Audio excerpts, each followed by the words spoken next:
उत्तर प्रदेश चुनाव को लेकर ऑल इंडिया मजलिसे इत्तेहादुल मुस्लिमीन और बहुजन समाजवादी पार्टी के बीच गठबंधन का आसार दिख रहा है। चूंकि बिहार विधानसभा चुनाव में मजलिसे इत्तेहादुल मुस्लिमीन और बहुजन समाजवादी पार्टी के बीच गठबंधन था और गठबंधन में मिलकर यहां पर चुनाव लड़ा था, जिसमें मजलिसे इत्तेहादुल मुस्लिमीन ने 5 सीट जीते तो वहीं बहुजन समाजवादी पार्टी ने पूरे बिहार में मात्र 1 सीट मिला उनको। लेकिन बहुजन समाजवादी पार्टी के उम्मीदवारों को प्रचार करने के लिए बैरिस्टर असदुद्दीन ओवैसी खुद मैदान में उतरे थे। अब जो है उत्तर प्रदेश विधानसभा चुनाव है और विधानसभा चुनाव के समीकरण को बनाने के लिए एमआईएम के राष्ट्रीय अध्यक्ष बैरिस्टर असदुद्दीन ओवैसी साहब 8 जुलाई को उत्तर प्रदेश तशरीफ ला रहे हैं। खास लोगों में मौजूद बहस है, कहीं न कहीं वो बहुजन समाजवादी पार्टी से बातचीत करेंगे और बिहार में जिस तरह से उन्होंने गठबंधन किया है, कहीं न कहीं उत्तर प्रदेश में भी गठबंधन करने का प्रयास करेंगे।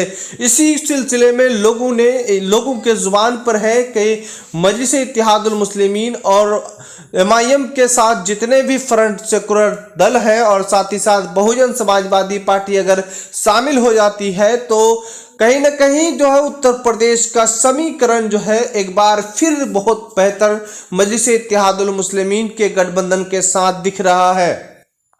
इस वक्त जो है मजलिसे इत्तेहादुल मुस्लिमीन एक तरफ वहाँ मुस्लिम मतदाताओं को लुभाने के लिए और ख़ास तौर पर मुसलमानों के जो है हक हकूक़ को लड़ने के लिए और विकास के मुद्दे पर वहाँ पर भी चुनाव लड़ी है। चूँकि बिहार में मजलिसे इत्तेहादुल मुस्लिमीन ने एक बदलाव के रूप में चुनाव लड़ा था और विकास, शिक्षा, स्वास्थ्य और रोजगार के मुद्दे पर लड़ा था। इसी बुनियाद पर जो है उत्तर प्रदेश में भी चुनाव लड़ने जा रही है। लेकिन वहाँ एक तरफ कांग्रेस वहाँ पर मुस्लिम मतदाताओं को लुभाने का प्रयास करेगी तो वहीं समाजवादी पार्टी हो या बहुजन समाजवादी पार्टी हो या आम आदमी पार्टी हो, इस तरह से देखते हुए कई राजनीतिक विपक्षों ने मजलिसे इत्तेहादुल मुस्लिमीन पर तनकीद किया है कि मजलिसे इत्तेहादुल मुस्लिमीन के आने के बाद यहाँ पर वोट का तकसीम यानी बंटवारा हो जाएगा।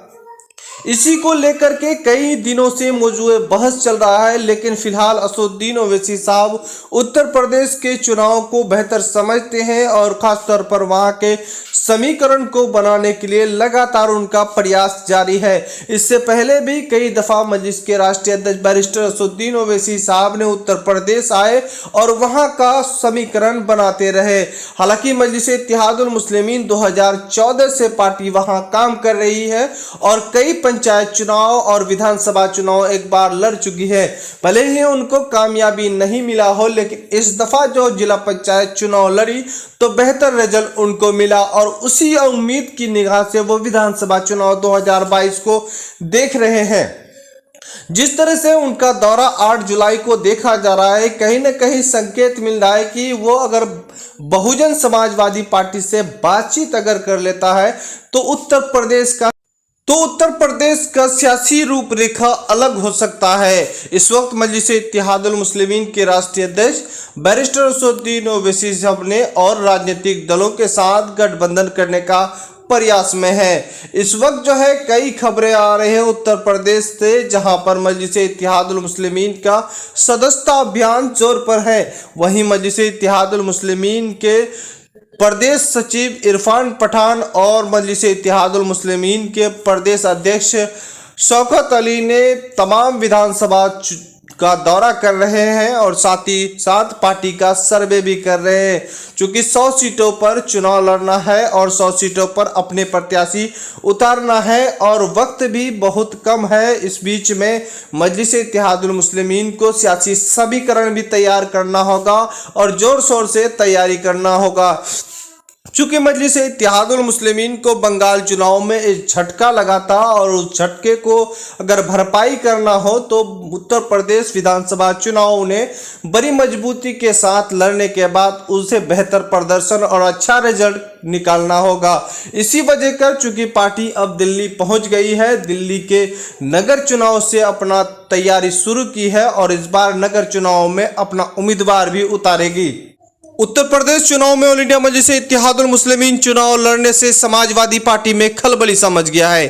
समाजवादी पार्टी के नेता ने ट्वीट कर लगातार लोगों को गुमराह कर रहे हैं कि मजलिस इत्तेहादुल मुस्लिमीन आने के बाद यहां पर वोटों का बंटवारा हो जाएगा। इसको पलटावार करते हुए मजलिस इत्तेहादुल मुस्लिमीन के औरंगाबाद सांसद इम्तियाज जलील ने कहा कि असदुद्दीन अवैसी साहब ने ये ऐलान किया है कि हम उत्तर प्रदेश के अंदर हम 100 सीटें लड़ेंगे करके, और उन्होंने साफ कर दिया है कि हमारा सिवाय राजपूत के और किसी के साथ कोई अलायंस हुआ नहीं है या किसी के साथ बातचीत जारी नहीं है करके। इसके ताल्लुक से अभी समाजवादी पार्टी के एमएलए अबू आसिम साहब ने ट्वीट किया है और उन्होंने कहा है कि ये सेक्युलर वोटों का बंटवारा हो रहा है और इससे बहुत नुकसान होगा करके।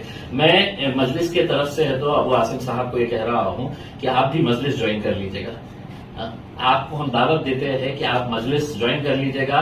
हम आप असद अवैसी साहब मिलकर जाकर उत्तर प्रदेश के अंदर अपनी ताकत कैसी बढ़ा सकते हैं, हम उसके लिए काम करेंगे। वरना अबू आसिम साहब, जो हाल वहां पे हमारे जो समाजवादी पार्टी के बड़े लीडर जो आज जेल के अंदर है, उनका पूरा परिवार जेल के अंदर है, उनकी क्या हालत हुई है और उनके लिए कौन खड़ा हुआ। सेक्युलर कह रहे हैं ना, मुलायम सिंह का परिवार भी है तो उनके साथ खड़ा नहीं है। आज समाजवादी पार्टी उत्तर प्रदेश के अंदर जो बड़ी है, उसके अंदर ठीक है हमारे मतभेद हो सकते हैं, लेकिन आजम खान के कंट्रीब्यूशन को कोई नहीं इनकार कर सकता है। बिल्कुल गलत यह है कि मुसलमानों का चेहरा था, जब उनको वोट मांगना रहता था तो आजम खान को आगे खड़ा किया जाता था। आज आजम खान जेल के अंदर है, उसका परिवार जेल के अंदर है, उनकी बीवी उनके बच्चे हैं, तो आज इस तरह से परेशानी की जिंदगी गुजार रहे हैं। तो आप है तो ये सेक्युलरिज्म का है तो ढोंग रच रहे हैं हमारे सामने। मैं आसिम भाई आपको भी अनुरोध कर रहा हूं, अपनी ताकत को समझिए। गए वो दिन कि जब आप मुलायम सिंह को अपना नेता समझते थे, आप हमारे साथ आइए। कल के दिन मुलायम सिंह और आप एक ही प्लेटफॉर्म के ऊपर खड़े रह सकते हैं। आप उनके नीचे खड़े रहने का सोचिए मत। आप उनके साथ खड़े रहने की ताकत है आप में, हम आपको साथ देंगे। चलिए हमारे साथ उत्तर प्रदेश के अंदर। और ये सेक्युलरिज्म का ये ढोंग जो है, ये पब्लिक अच्छी तरीके से समझ चुकी है।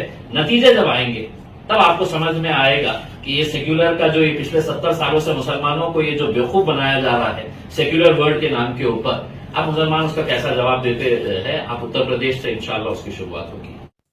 उत्तर प्रदेश विधानसभा चुनाव में 6 से 7 महीने का वक्त है, लेकिन मजलिस इत्तेहादुल मुस्लिमीन के एंट्री के बाद वहां पर चुनावी माहौल गर्म हो चुका है। सभी दलों का निगाह है और सभी लोगों का निगाह है उत्तर प्रदेश चुनाव में मजलिस इत्तेहादुल मुस्लिमीन पर है। और इस वक्त मजलिस इत्तेहादुल मुस्लिमीन ने 100 सीटों पर चुनाव लड़ने का ऐलान कर दिया है। अब बताते चले कि मजलिस इत्तेहादुल मुस्लिमीन को लगातार जो है समाजवादी पार्टी हो या किसी अन्य दल के नेता हो, लगातार उस पर इल्जाम लगा रहे हैं। मजलिस इत्तेहादुल मुस्लिमीन जो है इस वक्त उत्तर प्रदेश चुनाव नहीं लड़े तो इन पार्टियों के लिए बेहतर है। लेकिन मजलिस इत्तेहादुल मुस्लिमीन के औरंगाबाद सांसद इम्तियाज जलील साहब ने बेहतर अंदाज में खास तौर पर समझाया है और उन नाम निहाद सेकुलर पार्टियों को एक जवाब दिया है। जो भी आपने वीडियो देखा उसमें साफ लफ्जों में कहा है कि इस चुनाव में आजम खान का मुद्दा बड़ी जोर शोर से उठ सकता है। खास तौर पर आजम खान का जेल जाना और साथ ही साथ वहां पर अब तक जो है समाजवादी पार्टी का उस पर क्या रोल है ये आम लोग वाकिफ हैं। और इस वक्त जो है उत्तर प्रदेश को एक बेहतर लीडर खासतौर पर आजम खान के रूप में देखा जा रहा था और उसको उनके पार्टी का सपोर्ट मिला या नहीं मिला ये आम लोगों में मौजूद बहस है। और साथ ही साथ इस वक्त जो है विधानसभा चुनाव 2022 में ये असर पड़ सकता है और सियासी माहौल इसी पर है। इसीलिए मजलिस इत्तेहादुल मुस्लिमीन जो है वहाँ पर लोग पसंद कर रहे हैं मजलिस इत्तेहादुल मुस्लिमीन को, चूंकि मजलिस के राष्ट्रीय अध्यक्ष बैरिस्टर असदुद्दीन ओवैसी साहब बेबाक आवाज जो है उत्तर प्रदेश से सटे दिल्ली पार्लियामेंट में आवाज उठाते हैं। देश के अलग अलग हिस्सों से और अलग अलग राज्यों के लोग जो है मजलिस इत्तेहादुल मुस्लिमीन के इस बेबाक आवाज को पसंद करते हैं। बहरहाल उत्तर प्रदेश विधानसभा चुनाव ऑल इंडिया मजलिस इत्तेहादुल मुस्लिमीन को लेकर काफी सुर्खियों में है।